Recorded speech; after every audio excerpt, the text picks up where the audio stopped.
Ok, su tiempo, hermano Rafael.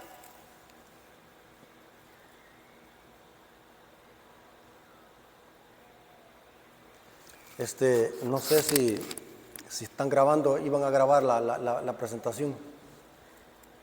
Ahí apareció un letrero, hermano, que decía recording in progress. No sé quién lo está grabando, yo pensé que era usted que lo estaba grabando. Ok. Pero yo... Ajá. Hortensia. Ah, ok. Ok.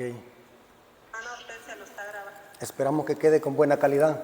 Soy un poquito hueco ahí donde está usted. Hoy se oye, se escucha más eco que la vez pasada, pero sí. Sí, como estoy en el templo Ok. y, y el viernes porque estaban todas las sillas regadas, había menos sonido y como está vacío el templo y está cerrado el templo, por eso es que se oye el eco, porque estoy en el templo de la iglesia donde grabo mis temas. Entonces, hermanos, Dios les bendiga, un saludo desde El Salvador. Espero que estén bien. Aquí en El Salvador está haciendo una terrible calor, hermano. Terrible calor, pero gracias a Dios aquí estamos para predicar la palabra de nuestro Dios. Hermanos, ¿se acuerdan el estudio que tuvimos el viernes de que hablamos del santuario? Tenía 4 claves, 4 lugares clave: el campamento, el atrio, el lugar santo y el lugar santísimo. 4 lugares clave. Y recuerdan de que dijimos de que el campamento de los santos representa de que Cristo es nuestro ejemplo a seguir. Cristo se humanizó para poder habitar con nosotros. En la exposición que tuvimos el viernes, hermanos, recuerden de que dijimos de que el santuario tiene 4 lugares clave y cada lugar de esos representa algo que Cristo hace en favor de nosotros para salvarnos. Vimos de que el campamento de los santos representa que la humanidad de Cristo. Cristo se hizo hombre para darnos un ejemplo. O sea que Cristo es nuestro ejemplo en el campamento. En el atrio, Cristo es nuestro sacrificio, lo que se le conoce donde estaba el altar del holocausto y el lavacro. Esa parte se le conoce como el patio o el atrio del santuario. Representa que Cristo es nuestro sacrificio, nuestro sustituto. Después de Cristo vivir con nosotros 33 años y medio en el campamento, la Biblia dice que fue al Gólgota a morir como cordero. Vemos los pasos como Cristo los sigue.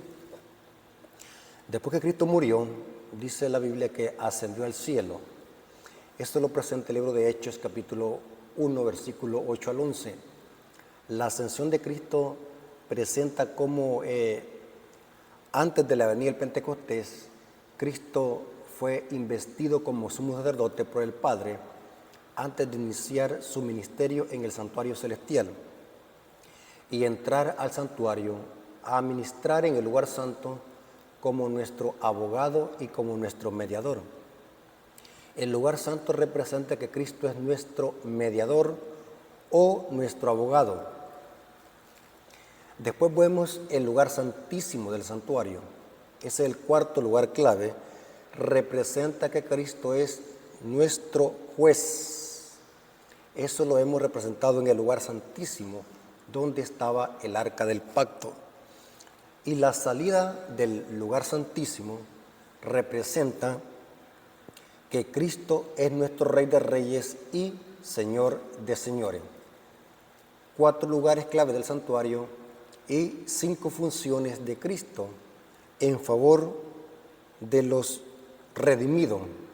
De esa manera Cristo nos salva. La salvación es un proceso que inicia en el campamento y termina con la segunda venida de Cristo, cuando seamos transformados en un abrir y cerrar de ojos. Ahora, en este estudio vamos a enfrascarnos especialmente en lo que hay en el lugar santísimo del santuario, especialmente en un utensilio que es el arca del pacto. Los vamos a pasear en esta ocasión en el lugar santísimo del santuario. Un detalle importante a la hora de estudiar este departamento del santuario, que es el lugar santísimo, tenemos que tener en cuenta dos servicios que habían en el santuario. Había un servicio que se le llamaba el servicio continuo y otro se le llamaba el servicio anual. El continuo, que era diario, tenía que ver con lo que se hacía en el atrio y en el lugar santo. Eso se le llamaba el continuo. Era tarde y mañana, o mañana y tarde, que se hacían sacrificios en el santuario y el sacerdote entraba con la sangre al lugar santo y asperciaba, podemos decir así, sangre sobre el velo y sobre los cuernos del altar del incienso que estaba en el lugar santo del santuario. Esto se le conocía como el tamiz, dos servicios, el diario y el anual. Donde entraba una vez al año el sacerdote era en el lugar santísimo para celebrar una fiesta, que era la sexta fiesta, porque eran 7 fiestas. La sexta fiesta era el Yom Kippur, porque la séptima fiesta era la de los tabernáculos o de la cabaña, donde el sacerdote entraba una vez al año para hacer expiación por los pecados o hacer juicio. Se le conocía como el día del juicio, ese día que el sumo sacerdote entraba al lugar santísimo para hacer expiación y purificar el santuario simbólicamente. Ahora, pero ¿por qué es tan importante el utensilio que está en el lugar santísimo del santuario? Hermanos, es interesante que el utensilio más importante, todos eran importantes, pero el más importante del santuario era el arca del pacto que estaba en el lugar santísimo del santuario. ¿Qué era el arca del pacto? El arca del pacto era como un cofre, era como una urna. Dice la Biblia que era de madera de acacia y estaba revestida de oro. Y esta urna encima, la tapa que cubría esta urna se le llamaba el propiciatorio, y encima del propiciatorio o de esa cubierta estaban 2 querubines que su rostro estaba viendo hacia abajo como mirando el arca del pacto, y una de sus alas las tocaban, cada uno de los querubines se tocaban entre sí. Pero es interesante, hermano, de que el arca del pacto era, simbólicamente hablando, como el trono de Dios. El trono de Dios, hermanos, en el santuario era el arca del pacto. Ese era el trono. Ahora, vamos a ver en este estudio, hermanos, de que dentro del arca del pacto, eso lo dice Hebreos capítulo 9, versículo 1 al 6, dentro del arca del pacto habían 3 cosas. Estaba la vara de Aarón, estaba un pedazo de maná y estaban las tablas del pacto o la ley, o como le conocemos, los 10 mandamientos, aunque en hebreo son 10 palabras. Pero esas 3 cosas estaban dentro del arca del pacto. Y lo que cubría esa arca era una tapa que se le conocía como el propiciatorio, y encima estaban los querubines. Y en medio de esos querubines se manifestaba una luz preciosa que ayer vimos, el viernes vimos, si ustedes se acuerdan, que esa luz que se manifestaba en medio de los 2 querubines se le conocía como la Shekinah. Y explicamos el viernes de que esa luz se cubría con una nube, porque explicamos de que era la forma que Dios podía hablar con los sacerdotes y poder comunicarse con Moisés detrás de una nube. O sea que la gloria, esa luz radiante, se envolvía en una nube negra, para poder comunicarse Dios con Moisés y con los sacerdotes. Porque si Él lo hubiese hecho directamente, los sacerdotes murieran. Entonces todo eso lo explicamos. Ahora, en este estudio, hermano, queremos explicar qué significa cada utensilio de lo que contiene el arca del pacto. Y recordemos, hermanos, de que vimos el viernes de que el santuario que edificó Moisés era una copia del gran original. Si en el desierto estaba un arca del pacto en la copia, significa que en el cielo hay ¿qué, hermano? El original, sencillo. Decimos esto porque muchos evangélicos cuestionan de que los adventistas nos inventamos esa creencia de que en el cielo hay un santuario literal, y ellos lo toman como una alegoría, que eso es alegórico, eso es simbólico.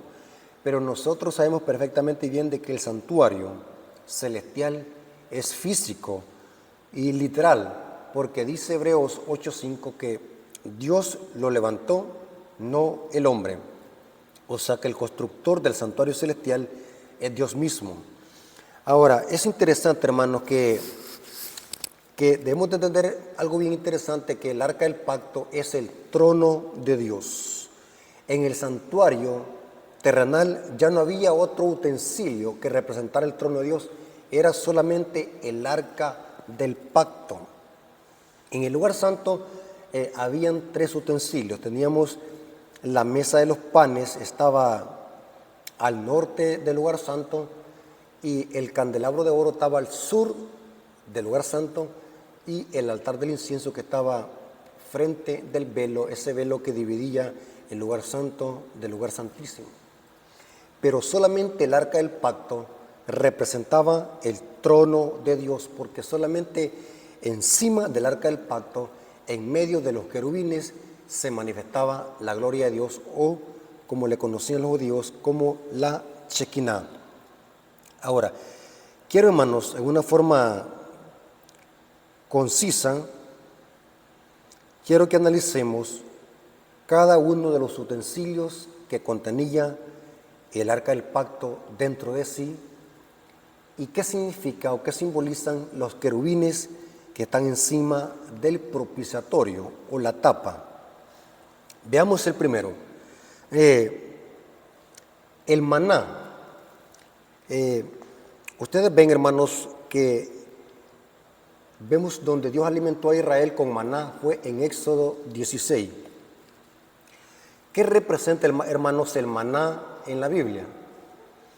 Según la Biblia, el maná representa a Cristo, el pan del cielo. Pero también el maná representa la palabra de Dios. No solo de pan vivirá el hombre, sino de toda palabra que sale de la boca de Dios. El maná representa la palabra escrita, y también la palabra encarnada, que es Cristo. Cristo es el maná y Cristo es la palabra de Dios. Pero ¿qué más representa el maná? Y quiero decirles, hermanos, un dato muy interesante. Las doctrinas y creencias que la Iglesia Adventista predica y enseña, que nos distinguen como pueblo peculiar y distintivo, se encuentran en el arca del pacto, en el lugar santísimo. Todas las doctrinas y creencias que compartimos con otras iglesias tienen que ver con el atrio y el lugar santo. Pero las doctrinas que son exclusivas de la Iglesia Adventista tienen que ver o están contenidas en el lugar santísimo del santuario. Les voy a poner un ejemplo para que nos vayamos a lo que significa también el maná. En el lugar santo tenemos el candelabro de oro al sur. El candelabro de oro, hermano, representa que Cristo es la luz y que también nosotros somos la luz, la iglesia es la luz del mundo. El candelabro representa la iglesia, Cristo dando luz a través de la iglesia, a través de la testificación. Eso lo creen todos los evangélicos, que hay que testificar, que hay que predicar el evangelio, que Cristo nos ha dado una misión de predicar el evangelio. Eso representa el candelabro. La mesa de los panes al norte representa que Cristo es el pan, que Cristo es el pan que descendió del cielo. Y también la palabra, lo acabamos de ver, porque en la mesa de los panes habían 2 hiladas o 2 hileras, de cada una de 6 panes. Esa era la mesa de los panes que estaba al norte del lugar santo, del santuario. Eso representa la palabra de Dios, Cristo es la palabra. Eso lo creen la mayoría de iglesias evangélicas, aún la iglesia católica, cree de que la Biblia es palabra de Dios y que Cristo es la palabra encarnada del Padre. Tenemos también el altar del incienso en el lugar santo, frente al velo. El altar del incienso representa que debemos de orar, la oración. Ese incienso que se echaba en el altar del incienso representa la oración, pero no nuestra oración primordialmente, sino que la oración de Cristo. O sea que la oración de Cristo es la que vale como olor grato. Y nosotros oramos. Cuando nosotros oramos, estamos nosotros recibiendo ese poder de lo alto, pero para que nosotros recibamos poder, es la oración de Cristo, los méritos de Cristo que son añadidas a nuestra oración. Dice Apocalipsis 8, versículo 1 al 3. El altar del incienso representa la oración de los santos y que la oración de Cristo es añadida a la nuestra. Eso lo creen todos los evangélicos, que hay que orar, que como cristianos debemos de orar. Noten que eso tiene que ver con el lugar santo. Y si hablamos del atrio, que tiene que ver con el sacrificio de Cristo, católicos y protestantes creen de que Cristo murió por nosotros en la cruz. Eso tiene que ver con el altar del sacrificio.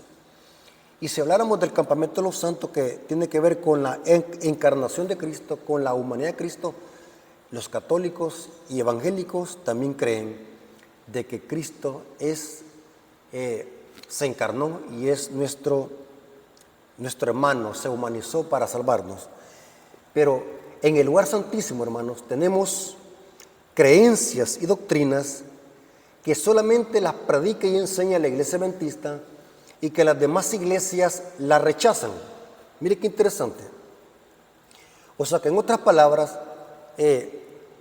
católicos y protestantes llegan hasta el lugar santo, aceptan lo que hay en el campamento, aceptan lo que hay en el atrio y aceptan lo que hay en el lugar santo, simbólicamente hablando. Pero ya no pueden entrar, no tienen conocimiento de las verdades que contiene el lugar santísimo, o sea que no tienen conocimiento al camino que lleva al lugar santísimo del santuario. Solo la iglesia adventista conoce el camino para llegar al lugar santísimo del santuario. Y no estoy diciendo que la iglesia adventista tenga un mensaje mejor, sino que lo que estoy diciendo es que en la iglesia adventista tenemos un mensaje distintivo y peculiar que nos distingue del protestantismo y el catolicismo romano. Aunque compartimos muchas creencias y doctrinas, pero en el lugar santísimo encontramos creencias y doctrinas que solamente la iglesia adventista las cree y las enseña. Por eso somos adventistas del séptimo día, porque nuestra teología es una teología del lugar santísimo del santuario. Vámonos al maná de nuevo.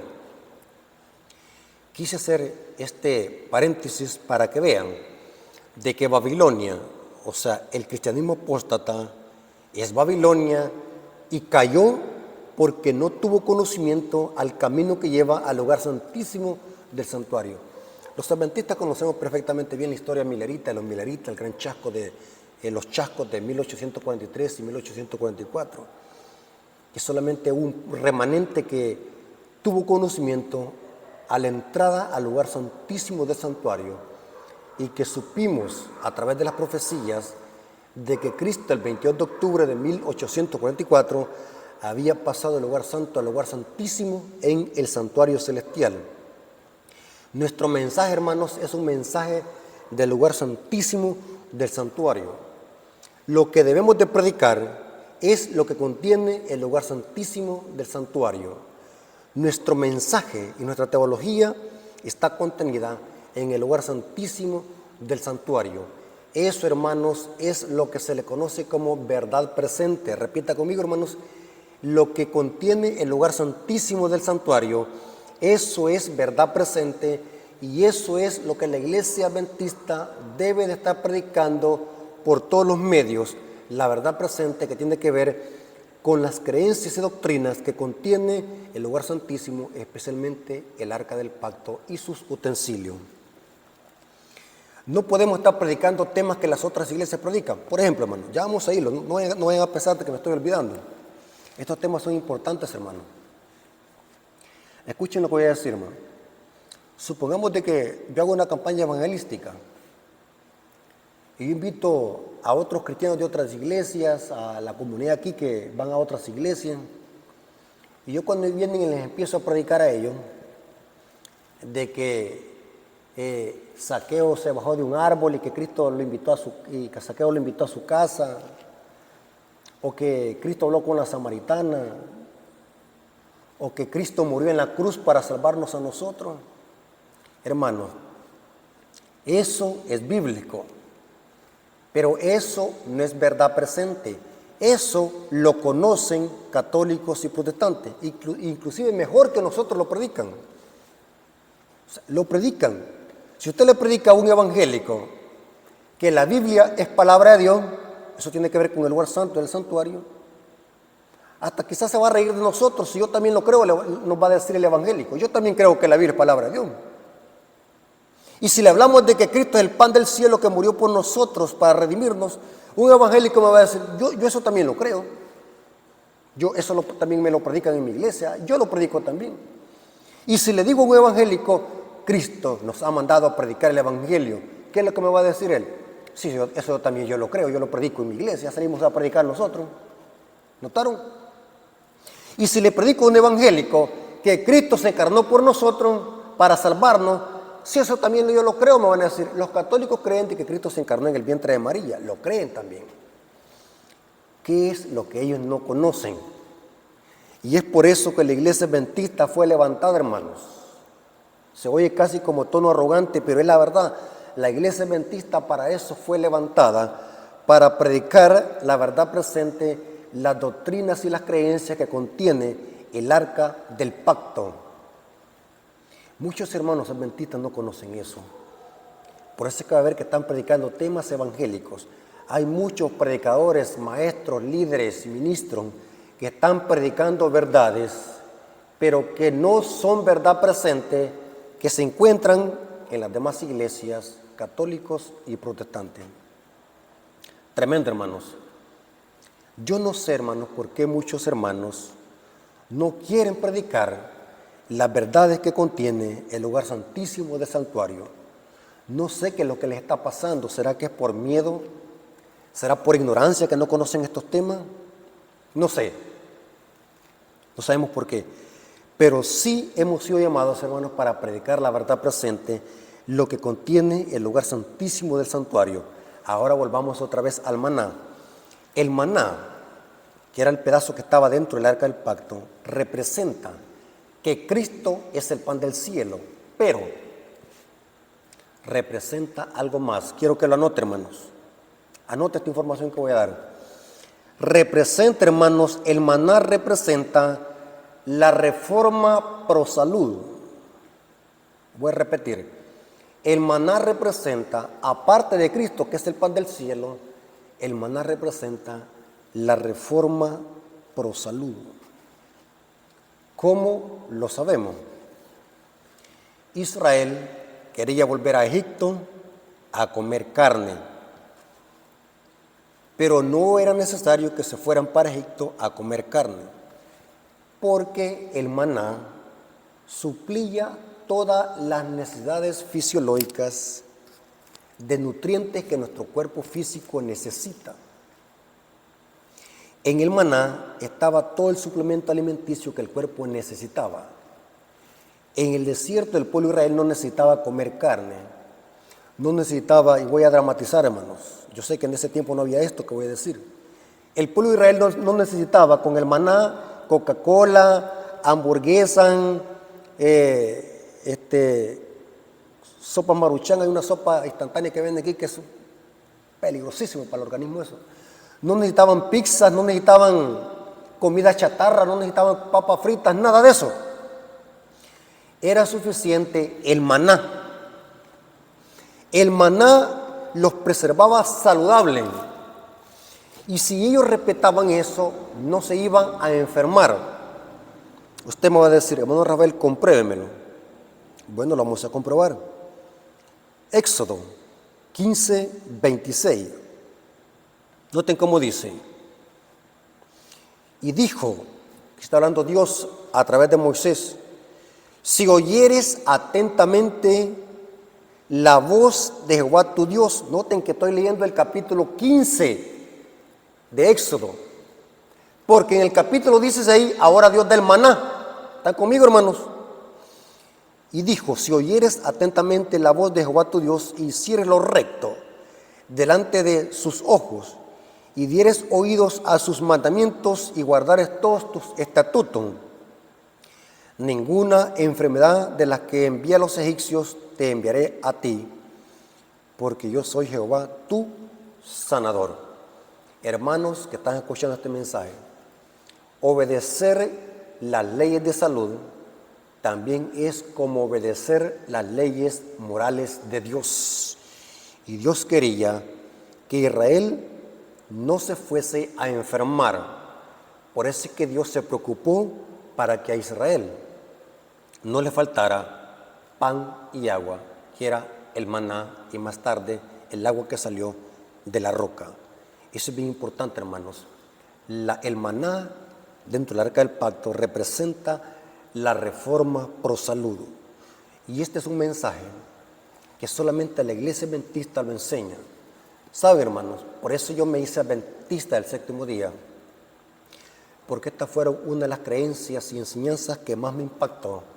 Ver que la iglesia adventista enfatiza mucho la salud, la reforma pro salud, una buena alimentación para que nosotros, hermanos, tengamos una buena salud.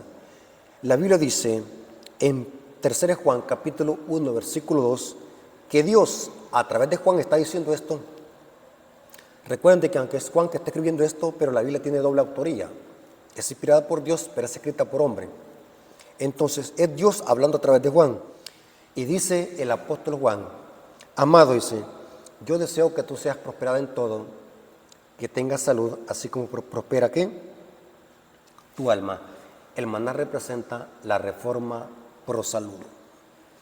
Y eso tiene que ver con el lugar santísimo del santuario, lo que hay dentro del arca del pacto. Hermanos, los adventistas hemos sido llamados para predicar el médico de Dios, que es la reforma pro salud. Lastimosamente, hermanos, y lo digo con respeto, muchos hermanos aún no viven este mensaje de la reforma pro salud. Y hoy más que nunca se están levantando enfermedades crónicas en los mismos hermanos adventistas porque están violando las leyes de salud. La reforma pro salud es el médico de Dios y eso está simbolizado en el maná. No es extraño de que la sierva del Señor Elena de White dijo de que la reforma pro salud es el brazo derecho de los mensajes de los 3 ángeles. Interesante. Hay adventistas que todavía se defienden.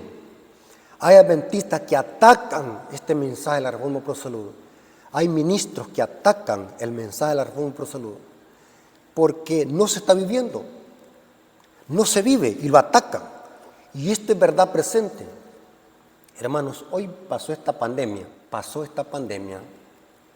Hubiese sido una gran oportunidad para que nosotros los adventistas predicáramos de la reforma pro salud. Pero ¿qué es lo que hicimos? Mucho. ¿Patrocinar qué?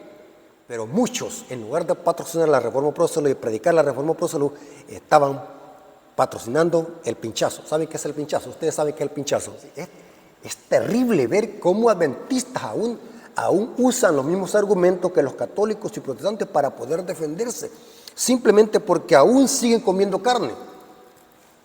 ¿Qué es lo que dicen ahora muchos hermanos? Este hermano es de lavar al pastor, porque hoy predicar la reforma pro salud es ser de lavar al pastor. Imagina hasta dónde está llegando la ceguera crónica. Un hermano que esté ciego cree que estos mensajes son mensajes de algún otro grupo separatista. Pero el mensaje de la reforma pro salud es un mensaje nuestro, hermanos. Diga, es un mensaje de nosotros. Y predicar este mensaje no es predicar una falsa doctrina, ni predicar salvación por obra, ni predicar también fanatismo. Es un mensaje que la iglesia tiene que predicar y que está simbolizado por el maná. La reforma pro salud. Debemos de explicar al mundo, hermanos, que si queremos tener una buena salud, que los alimentemos correctamente bien y obedezcamos los 8 remedios de Dios. Hay 8 remedios, hermanos. ¿Saben que la hermana Guay habla de 8 remedios de que si nosotros los practicáramos, vamos a tener una buena salud? Ahora, noten cómo dice esta cita. Consejo sobre régimen alimenticio, página 84, párrafo 1 dice, se lo voy a leer. Noten. Juan se separó de los amigos y de los lujos de la vida. La sencillez de su vestido, su manto tejido con pelo de camello, era una reprensión permanente de la extravagancia y la ostentación de los sacerdotes judíos y del pueblo en general. Está hablando de Juan el Bautista, un reformador. Y dice ella, su régimen era puramente vegetal, de langostas, que expliqué en un video que langosta significa algarroba, ser una planta, un fruto. Y dice, por langostas y miel silvestre. Y dice la cita, de que Juan el Bautista representa a los hijos de Dios que han de preparar el camino para la segunda venida de Cristo. O sea, hermano, que si nosotros queremos formar parte del remanente, tenemos que nosotros también cuidar nuestra salud y practicar la reforma pro salud. Hermanos, la reforma pro salud, hermanos, es una gran bendición que Dios ha dado a su pueblo. Yo no sé por qué muchos hermanos se ponen en contra. Ustedes pueden ver, hermanos, en mis redes sociales.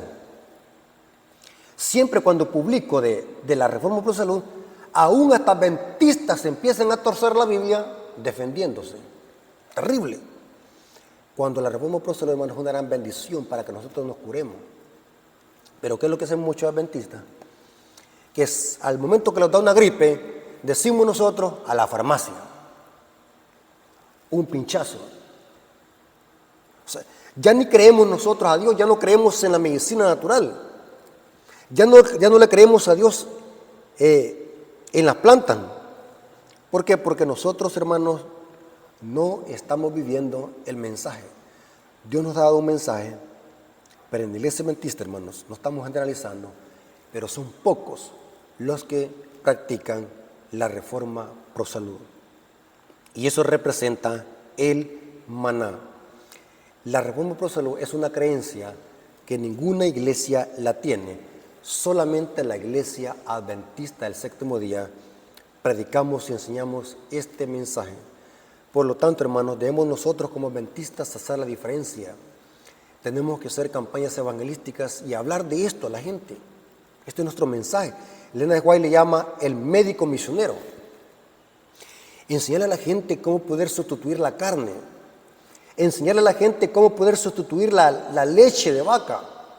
Y tantas cosas que están haciéndole daño al pueblo de Dios. Y que después salen las enfermedades y ahí andamos quejándonos. Llamando a los hermanos, vengan a orar por nosotros porque estoy enfermo. Cuando hemos abusado de las leyes de salud. Eso representa el maná. Vámonos al segundo utensilio. La vara de Aarón. Eso estaba dentro del arca del pacto. ¿Qué representa la vara de Aarón?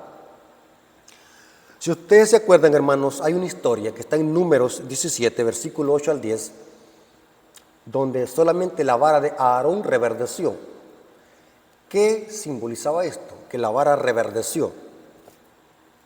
Representaba que los sacerdotes que ministraban en el santuario solamente iban a ser de la familia de Aarón. Pero según Hebreos capítulo 7, Cristo no vino de la tribu de Leví, porque Aarón era levita, sino que Cristo vino de la tribu de Judá como rey. Pero Cristo es sacerdote según el orden de Melquisedec, eso lo dice Hebreos capítulo 7. Pero vemos aquí que Aarón es símbolo de Cristo como nuestro sacerdote, porque Cristo es nuestro mediador en el lugar santo, el santuario y en el lugar santísimo. Porque en el lugar santísimo lo que se hace es añadírsele otra función, que es la función de juez. Pero Cristo en el lugar santísimo sigue siendo nuestro abogado. La vara de Aarón representa que Cristo es nuestro sumo sacerdote y que ministra en favor de nosotros en el santuario y que hoy está en el lugar santísimo del santuario. La vara de Aarón representa el sacerdocio inmutable de Cristo. Cristo es nuestro sacerdote según el orden de Melquisedec. Y el sacerdocio de Cristo es inmutable, reina y vive para siempre.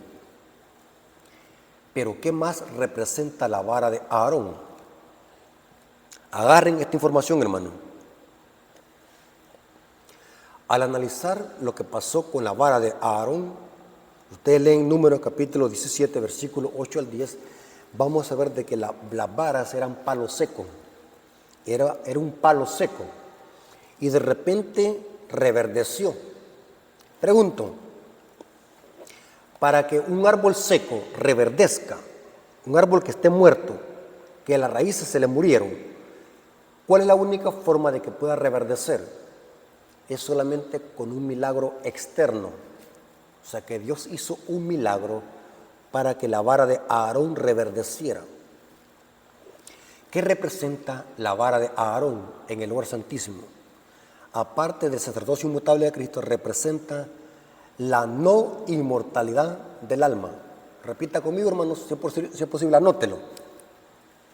La vara de Aarón representa la no inmortalidad del alma.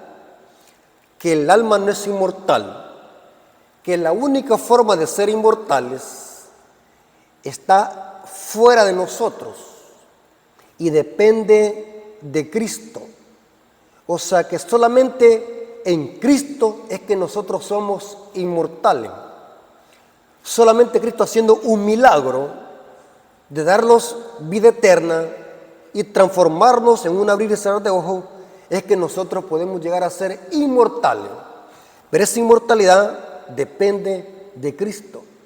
La vara de Aarón representa de que el alma no es inmortal por naturaleza, que para ser inmortales solamente tenemos que unirnos a Cristo, el único inmortal. Según la Biblia, en Romanos capítulo 7, versículos 6 al 8, dice que nadie es inmortal, que buscamos la inmortalidad y que esa inmortalidad la vamos a obtener cuando Cristo venga con poder y gloria y seamos transformados en un abrir y cerrar de ojos. Eso lo dice Pablo en 1 Corintios capítulo 15, versículos 51 al 54. El alma no es inmortal. La Biblia enseña de que cuando alguien muere, el alma dejó de existir. Y que cuando Cristo venga, vamos a ser resucitados si morimos y vamos a recibir ese toque de inmortalidad. Pero la inmortalidad no es algo innato de nosotros, sino que depende de Dios. ¿Y saben de qué también, hermano? Depende de un árbol, el árbol de la vida. Porque para preservar esa inmortalidad, aún en la tierra nueva, como Adán antes del pecado, vamos a hacer uso del árbol de la vida para preservar esa inmortalidad condicional.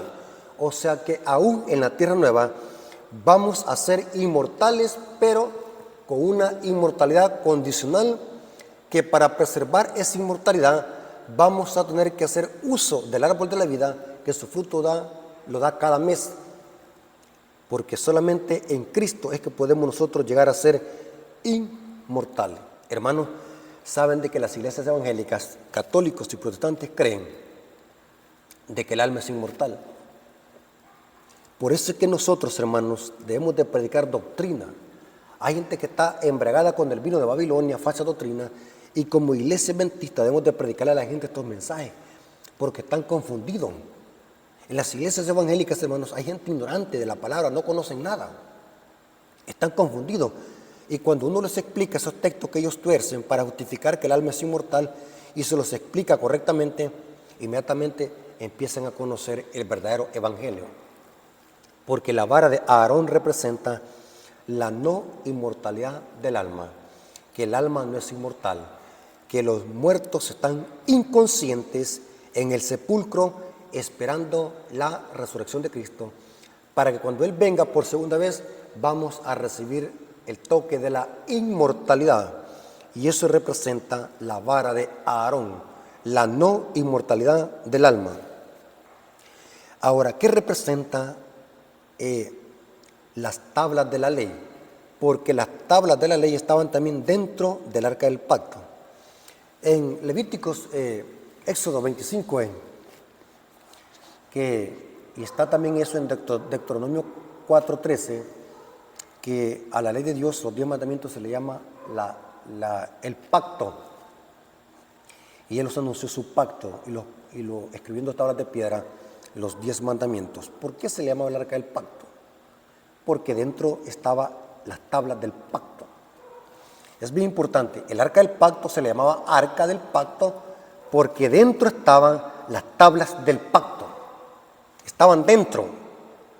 La ley de Dios que escribió Dios con su dedo en 2 tablas de piedra en el monte de Sinaí estaban dentro del arca del pacto. Ahora, ¿qué representa eso, hermano? La ley dentro del arca del pacto representa que la ley es el fundamento del gobierno divino. Sin ley, ningún gobierno puede mantenerse en pie. Dios tiene su ley con la que rige todo el universo, tanto a los ángeles como a los seres humanos. Somos regidos por la misma ley. La diferencia es que los ángeles tienen esa ley escrita en la mente y el corazón, en la conciencia. Según Salmo 111, versículos 7 y 8, dice que la ley de Dios es eterna. Y el Salmo 119, 142 dice que la ley de Dios es un reflejo de su justicia. Por eso es que la ley es el fundamento del gobierno divino. La ley no puede ser modificada porque un gobierno sin ley cae a sí mismo. Ahora, ¿qué es lo que enseñan los protestantes y católicos? Que la ley quedó abolida, que la ley sufrió una modificación con la muerte de Cristo, o que la ley sufrió un cambio. Hay varios argumentos que se inventan, que la ley fue cambiada, que la ley fue abolida, que Cristo dio otros mandamientos diferentes para sustituir los antiguos, y ahí se van por esos argumentos. Pero son argumentos falsos que se han inventado porque el diablo sabe de que el fundamento del gobierno divino es la ley de Dios. Sin ley no hay conocimiento del pecado. El gobierno de Dios está fundamentado en justicia y misericordia, y la ley es un reflejo del carácter de Dios. La ley no puede ser abolida porque la ley es inmutable, y eso tiene que ver con el lugar santísimo del santuario. Y como adventistas del séptimo día hemos sido llamados a predicar la ley de Dios y el sábado. Son verdades que católicos y protestantes rechazan, verdades que contiene el lugar santísimo del santuario.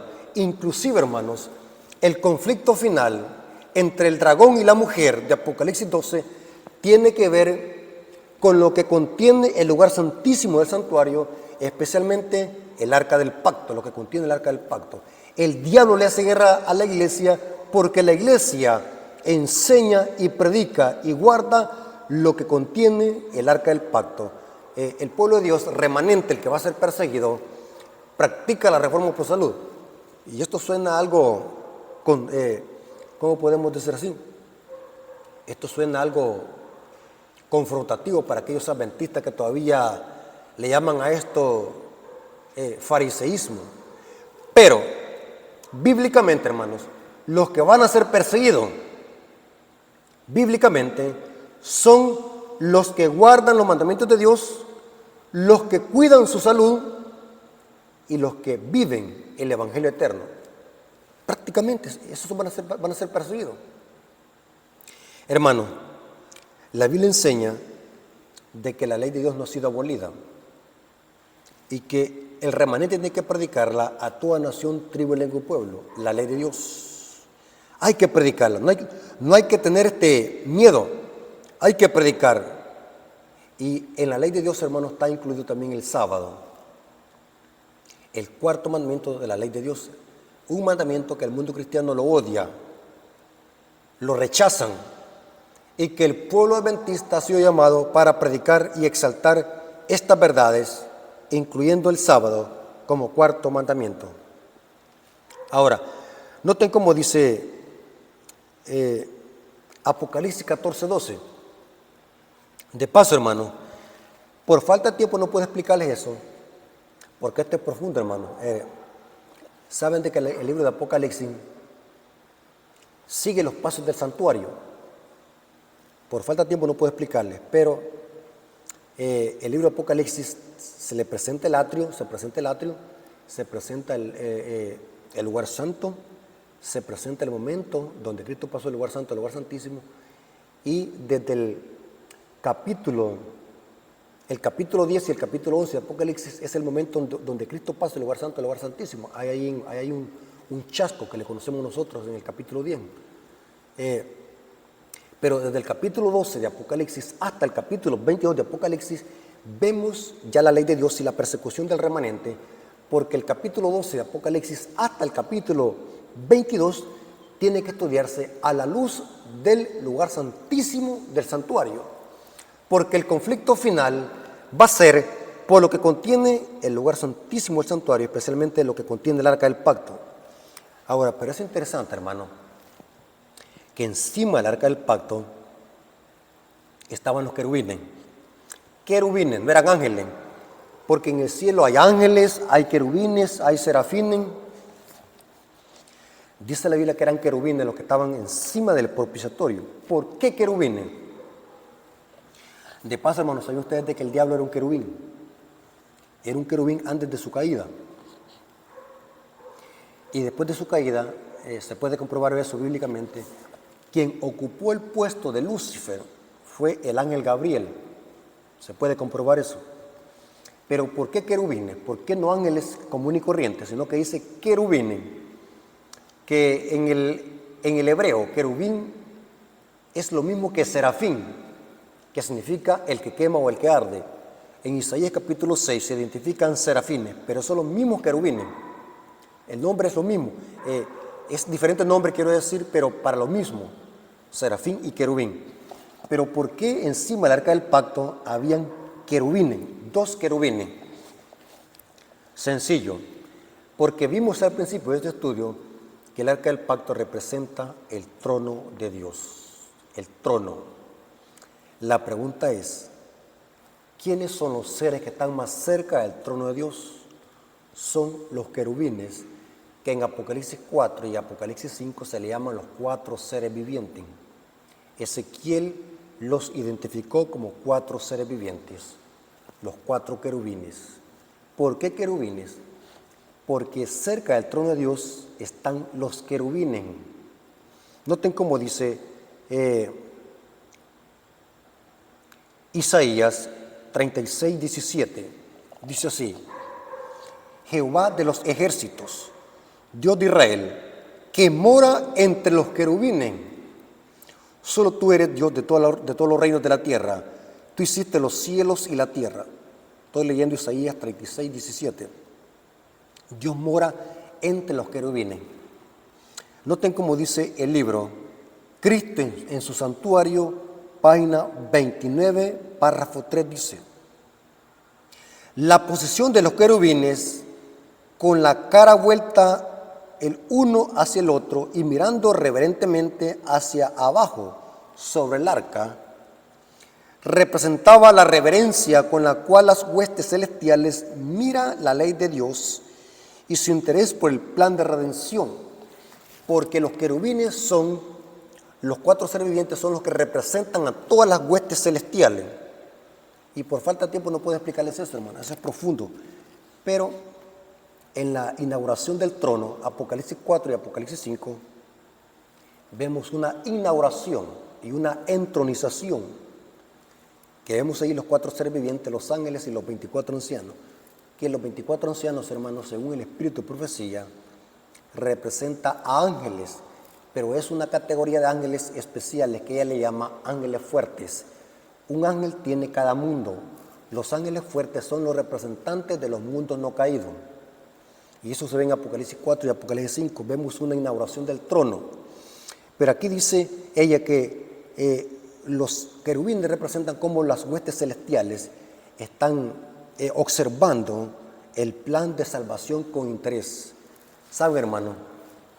Es interesante que se puede mostrar eso con la Biblia, de que todos los seres celestiales, incluyendo los habitantes de los otros mundos, están observando el conflicto entre el bien y el mal que se desarrolla aquí en esta tierra.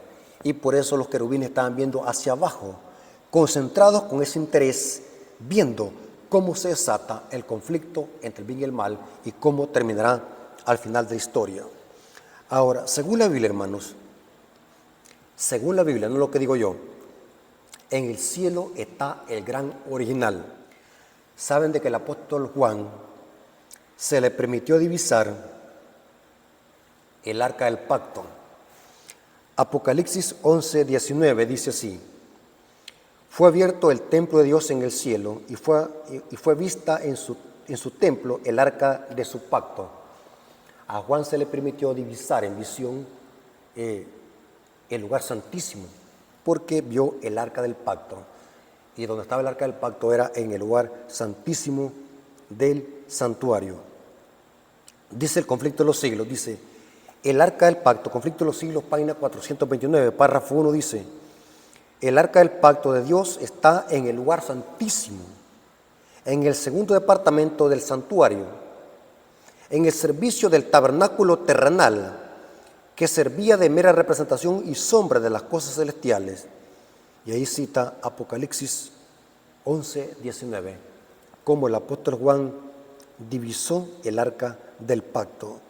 Y dice la página 410 del conflicto de los siglos, dice, se le permitió al profeta contemplar el primer departamento del santuario en el cielo, está hablando del lugar santo, y vio allí los 7 lámparas de fuego. Esto estaba en el lugar santo del santuario, que lo presenta Apocalipsis 1 y 2. Y el altar del oro representado por el candelabro de oro y el altar del incienso en el santuario terrenal.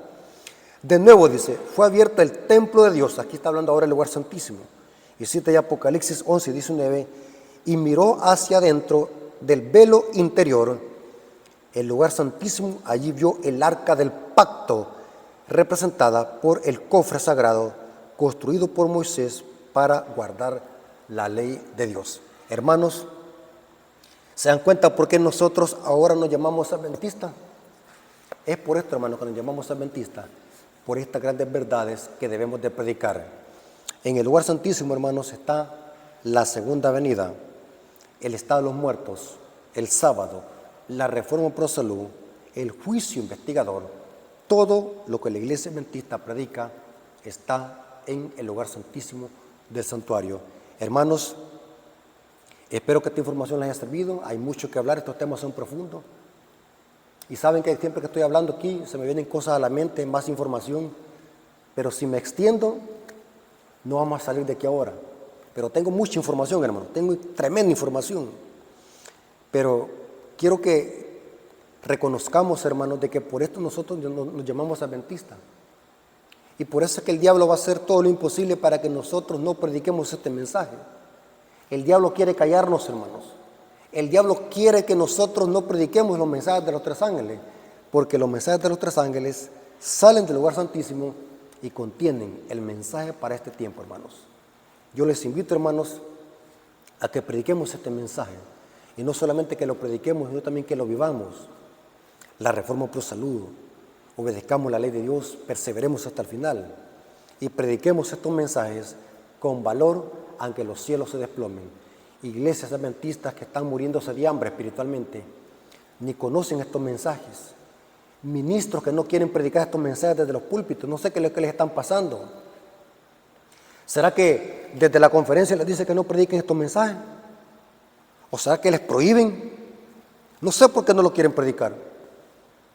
Pero este mensaje, hermanos, debemos de predicarlo, hermanos. Cristo viene por segunda vez, debemos de predicarlo en alta voz, sin miedo, porque este mensaje, hermanos, es nuestro y es lo que prepara el mundo para el pronto regreso de Jesús. Las verdades que contienen en el lugar santísimo del santuario. Hermanos, Dios les bendiga.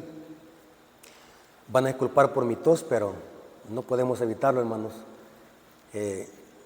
Hablamos mucho, predicamos mucho y la garganta, por lógico, se irrita. Pero lo importante, hermanos, es que nosotros no nos damos por vencidos. Ahí estamos predicando, enseñando, aunque con defectos de la garganta, pero ahí estamos predicando, hermanos. Así que espero que les haya servido esta información. Si no hay ninguna pregunta, hasta aquí llegamos. Si tienen alguna pregunta, hermanos, díganlo. Respecto a eso que decía usted que esta verdad, yo me emocioné ahorita escuchar, la verdad yo estoy bien emocionada, me gustó mucho el estudio de hoy. Ojalá nos pudiera seguir acompañando. Yo esa pregunta se la pregunté a nuestro pastor de la iglesia y en una ocasión digo, pastor, este tema está hermoso, está tremendo este tema, ¿por qué no lo predican más? Él me contestó, bueno, y tal vez tenga razón, me dice, hermana, dice, es que la iglesia está compuesta, llegan visitas nuevas, ¿verdad? Recién, como quien dice, o sea, como se refirió a que no todas podían tomar leche, no todas con alimento sólido. Entonces, me dijo, nosotros no estamos solo autorizados para hablar siempre de esto. Nosotros debemos de buscar, de sacar los temas que abarcan todo lo que es nuestra doctrina, o sea, más allá de profecía, de santuario. Y yo me quedé con eso y dije, ok, ahora, hermana, está bien. Hermana, ¿sabe qué, hermana? Yo siempre digo a los hermanos, pidamos a Dios sabiduría. Dice el apóstol Santiago, si alguno está falto de sabiduría, pídasela a Dios. Yo todos los días le pido sabiduría a Dios. Yo quiero sabiduría. Como Salomón pidamos, no queremos dinero, no queremos riquezas, queremos sabiduría. Con el respeto que se merece el hermano, está totalmente equivocado. ¿Sabe por qué, hermano? Porque Apocalipsis 14:6, ¿sabe qué es lo que dice? ¿A dónde hay que predicar los mensajes de los tres ángeles? A toda nación, tribu, lengua y pueblo. Si voy a estar siendo selectivo, voy a esperar que no venga nadie de visita aquí a la iglesia para predicar los mensajes de los tres ángeles. Y si llega a venir alguien, no lo voy a predicar. Hermano, eso es un concepto erróneo. La gente hoy más que nunca, hermanas, están queriendo escuchar estos mensajes. Esos son prejuicios. ¿Sabe qué es un prejuicio, hermano? Que la gente se va a molestar porque estos temas, esas son mentalidades diabólicas, hermana. Son mentalidades diabólicas. Si Dios quiere que prediquemos estos mensajes, si la gente lo recibe, no es problema de nosotros, es obra del Espíritu Santo que va a actuar en el corazón. Ahora bien, ¿saben por qué quizás ellos dicen eso? Porque no tienen el don de enseñar. Y así, una persona que no tenga el don de enseñar, en lugar de que la gente conozca la verdadera palabra, se va a ofender, porque hay quienes no tienen el don de predicar, no tienen el don de enseñar. Y en lugar de que la gente conozca el mensaje, la gente, por la forma de expresarse, la gente rechaza el mensaje. Pero es erróneo, hermanos. Eso es una mentalidad, y va a disculpar la palabra que le voy a decir, esa es una mentalidad diabólica. Porque el mensaje de los tres ángeles debe de predicarse, ¿a dónde dice? Lee Apocalipsis 14:6, ¿a dónde debe de predicar? ¿En la iglesia o a toda nación, tribu, lengua y pueblo?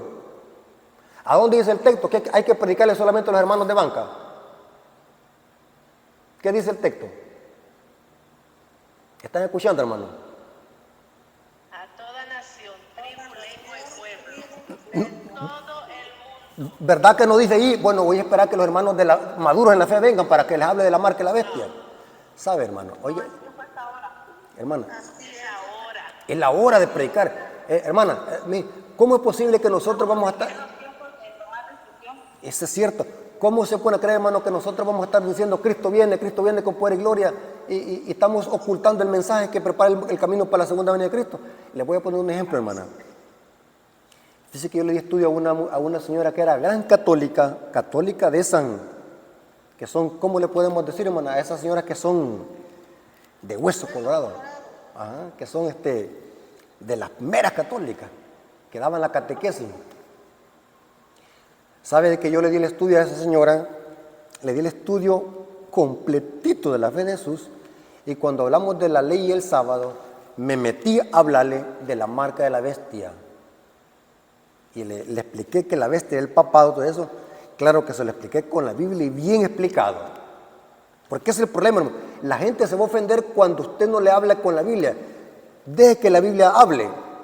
Le expliqué a la señora bien detalladamente qué es lo que era la marca de la bestia y la señora quedó convencida que la iglesia bendita tenía la verdad. La gente cuando se le explica sabe, hermanos. Entonces, ¿por qué razón vamos nosotros a estar poniendo excusas? Yo le llamo, hermano, excusas baratas.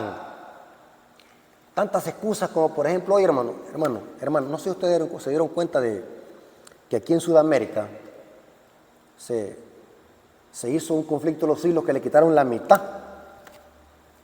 Y yo platicando con algunos hermanos le decía, hermano, ¿y por qué hicieron esto, hermano? Yo quiero que me explique. Yo estoy dispuesto a aceptar que me corrijan, pero convénzame con argumentos sólidos, le decía yo. Explíqueme, contésteme. ¿Por qué razón le quitaron la mitad al libro de Conflicto de los Siglos? ¿Por qué no lo entregaron completo? ¿Sabe qué es lo que me dijeron? Hermano Rafael me dijo. Se hizo esto para que la gente no se ofenda y para que la gente no se aburra en leer tanto. Pero que me dio un gran dolor de cabeza cuando oí esa respuesta. Pero qué argumentos tan baratos. ¿Cómo se pone a creer que yo, porque la gente, según mi mentalidad, porque la gente se va a ofender, no le voy a entregar la verdad completa? ¿Acaso yo soy el Espíritu Santo, hermano? ¿Acaso nosotros somos el Espíritu Santo? No, yo no soy el Espíritu Santo, yo no convenzo a la gente de pecado. Mi deber como laico, como miembro de iglesia, es predicar el Evangelio, predicar lo que Dios me ha mandado. Los resultados se los dejo a Dios. Esas son excusas, hermano. ¿Saben, hermano? Y lo digo con respeto, y va a quedar grabado. ¿Sabe por qué muchos líderes no quieren predicar la verdad presente como se debe? Sin pelos en la lengua y sin tapujos. Porque tienen miedo. Tienen miedo a represalia o porque tienen miedo a perder su sueldo. Ahí, esa es la respuesta. Y no estoy diciendo algo malo, tengo derecho a expresarme. No estoy diciendo algo fuera de la ley. Usted me va a decir, pero ¿por qué ustedes los laicos tienen más libertad de hablar de esto? Sencillo, nosotros como laicos somos miembros de la iglesia, soy miembro activo de la iglesia, hermano, con privilegio, y siempre he tenido privilegios en la iglesia, soy miembro de junta, pero yo no tengo ningún sueldo de la misión, o sea que a mí no me pueden decir, mira, tenés que predicar de esto y lo que no tenés que predicar, porque o sea, yo predico lo que Dios me ha mandado a predicar, lo que la iglesia bendita cree. O sea, yo no predico mensajes de otras iglesias, no. Yo predico el mensaje que predica la iglesia adventista, porque soy adventista. Y este mensaje es 100% adventista. Entonces, yo soy laico, entonces nadie me puede decir, mira, te voy a quitar tu trabajo, deja de predicar eso. ¿Quién? Entonces, eso, hermano, esas son excusas baratas. Así, memorice esa palabra. Excusas baratas para no predicar la verdad presente. Excusas baratas. Eso, hermano. ¿Alguna otra pregunta, hermano? Qué bueno que tiene. Usted salió bien valiente, el valor de Hermana, decir esto. hermanita. Oiga, hermano Rafael, respecto al estudio que acabamos de tener, usted decía que ¿cómo se dice? La representación del lugar santo la predican otras denominaciones Correcto. también, que solamente los adventistas conocemos lo que representa lo del lugar santísimo, Así es. ¿verdad? Mi pregunta es, ¿hay una visión? No sé si usted se acuerda o usted tiene, yo no me acuerdo bien de ese tema, lo escuché hace años y se me vino a la mente ahorita al escucharlo a usted. Por eso Hermana, usted. una pregunta. ¿Y cuántos hermanos están conectados? ¿Ya no están conectados los 13? No, hermano, ya están como 16 allí y uno, pero no crea, nosotros somos las únicas con la cámara, pero ya hay más. ¿Están escuchando? Sí, están escuchando, Ah, pero son un poco tímidos. pero mire, lo que noto yo que no me saludan, no me dicen hermano, Dios le bendiga. Ahorita no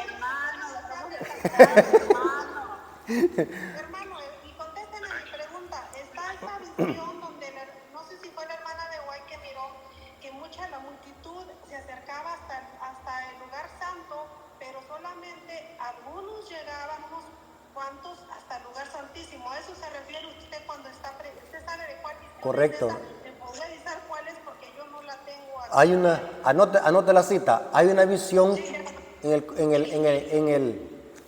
en Primeros Escritos, el libro que se llama Primeros Escritos, que se llama el capítulo, ya le voy a decir, ya lo voy a buscar, aquí tengo el libro, Influencia impía.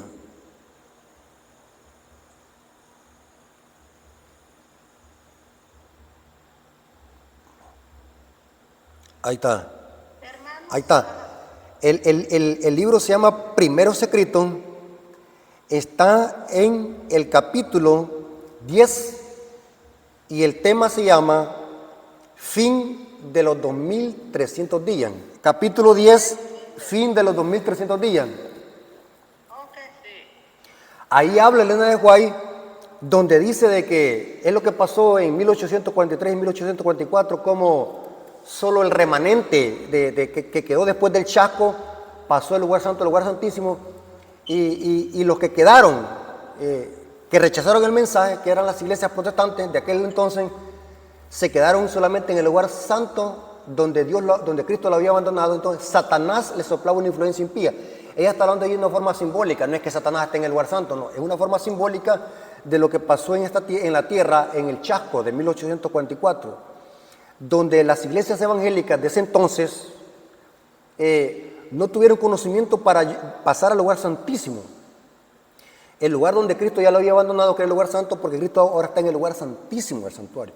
Cristo no está en el lugar santo, no que ahora está en el lugar santísimo. Por lo tanto, nosotros somos los adventistas, los únicos que seguimos a Cristo hasta el lugar santísimo. Y ahí todas las iglesias están recibiendo poder, y lo vamos a decir con respeto, están recibiendo poder. Ella dice, recibían una influencia impía, Satanás lo está bendiciendo. Todo eso del don de lenguas, que los reviamientos en las iglesias evangélicas, lo decimos con respeto, hermano, es obra del diablo. Aunque Dios tiene un remanente ahí en Babilonia, pero como sistema, es el diablo que lo está bendiciendo y sopla una influencia impía. Lean ese capítulo, tremendo capítulo, hermano. Gracias hermano. A ver, hermanos, abran su cámara, saluden al hermano Rafael, porque tiene ganas de conocerlos, de verlos. Yo soy la hermana Graciela, hermano. Pero aquí está mi lady. Mire, ya ve, cuantísimo, hermano. Hermana, ya ve.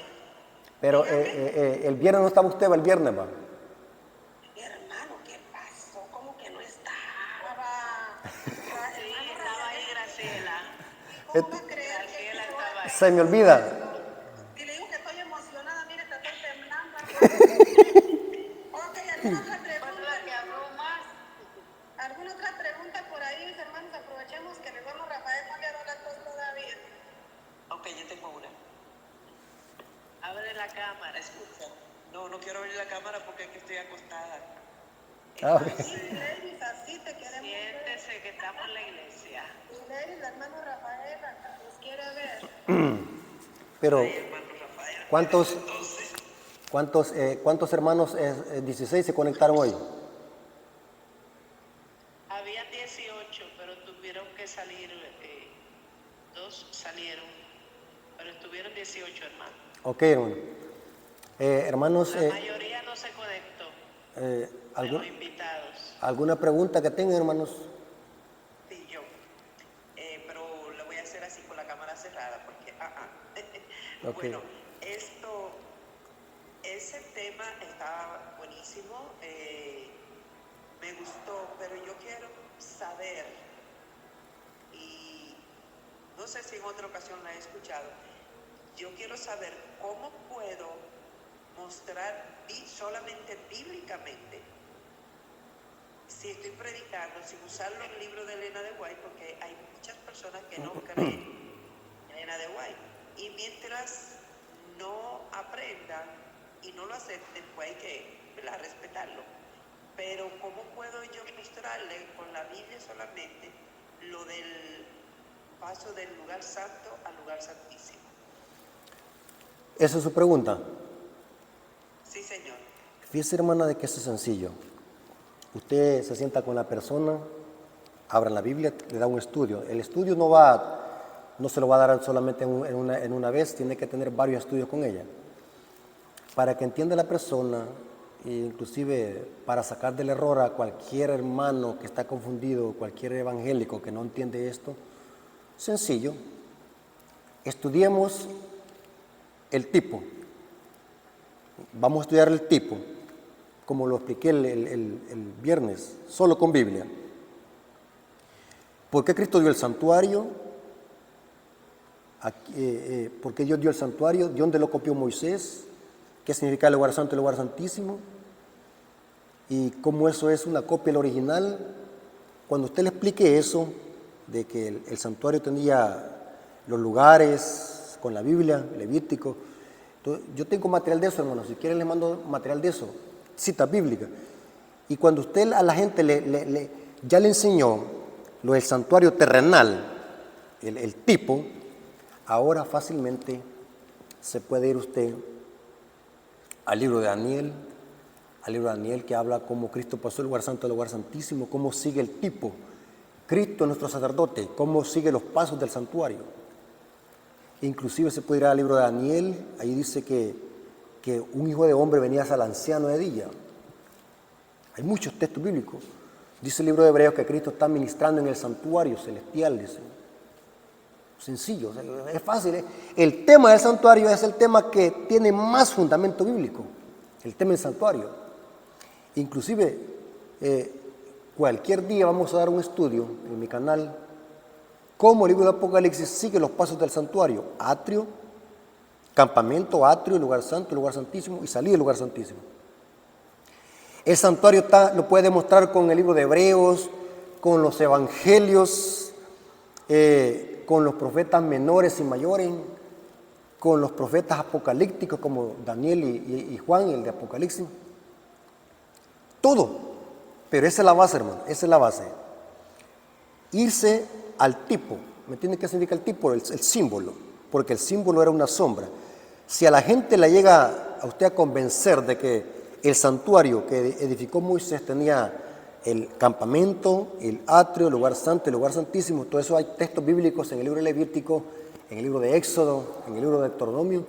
Cuando la gente entienda eso, ahora fácilmente usted se va a ir a la realidad. Cristo es el Cordero, Cristo es el sacerdote, en el cielo hay un santuario y Cristo pasó del lugar santo al lugar santísimo. ¿Dónde dice eso? El libro de Daniel dice eso, Daniel capítulo 7. Que un hijo de hombre venía hacia el anciano de día. ¿De dónde venía? Y fueron puestos tronos. Y lo conecta con Apocalipsis capítulo 4 y Apocalipsis capítulo 5. Hay mucha información, hermano. Hermana, mire, yo recomiendo, hermana, que me sigan en mi canal. En mi canal tengo todos esos estudios. Todo. Tengo casi 700 videos en mi canal. Ustedes lo corren para abajo. Yo he predicado mucho el santuario. Pero esa es la clave, hermano. Pero esa es la clave. Explíquele a la gente el símbolo, la carpa que edificó Moisés, y después se va a los profetas Daniel, Hebreos y Apocalipsis. Esa es la clave. Sin necesidad de usar el Elena White. El problema, hermanos, de que nosotros algunas veces creemos de que el Elena White se inventa cosas, pero lo que dice el Elena White es porque todo lo sacó de la Biblia. Todo. Y la pregunta que yo les hago yo a muchos cristianos de que niegan que en el cielo hay un santuario, que lo niegan. Entonces yo les digo, si en el cielo no hay lugar santo y lugar santísimo, entonces aquí hay dos respuestas. Que Dios le dio una mentira a Moisés, que edificara un santuario conforme al modelo que le había mostrado, o a Moisés se le pasó por alto eso. Sencillo. O la Biblia se equivocó. ¿Me doy a explicar?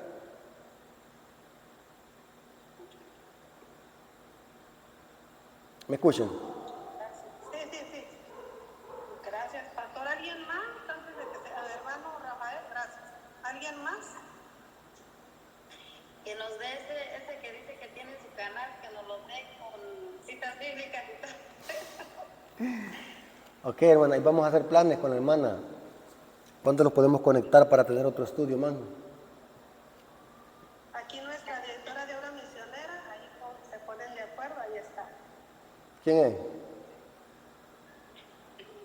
Bueno, yo ayudo, tengo el privilegio de ayudar con obra misionera, hermano.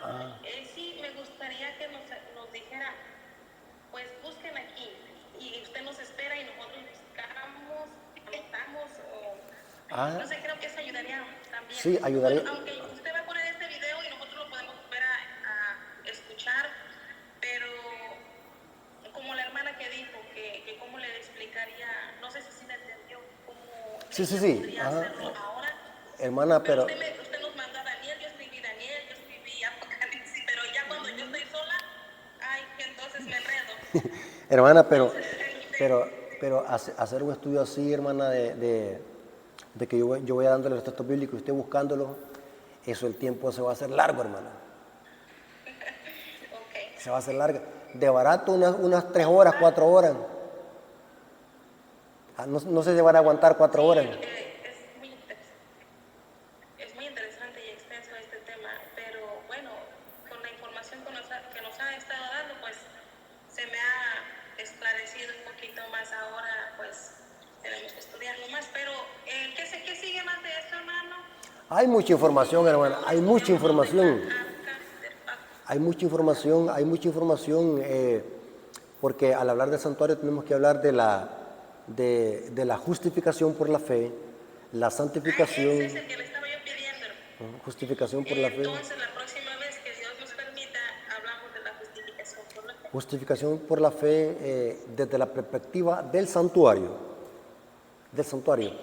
Porque en el mundo evangélico tienen una diferente justificación por la fe. Nosotros los adventistas predicamos una justificación por la fe desde la perspectiva del santuario y desde la perspectiva de 1888. Muchos hermanos no saben qué es eso de 1888, pero en otra ocasión lo vamos a estudiar qué es eso, 1888. El mensaje que Dios envió a la iglesia en el año de 1888 a través de los pastores Waggoner y Jones, el mensaje de la justificación por la fe. Para ahí vamos a estar estudiando, hermana.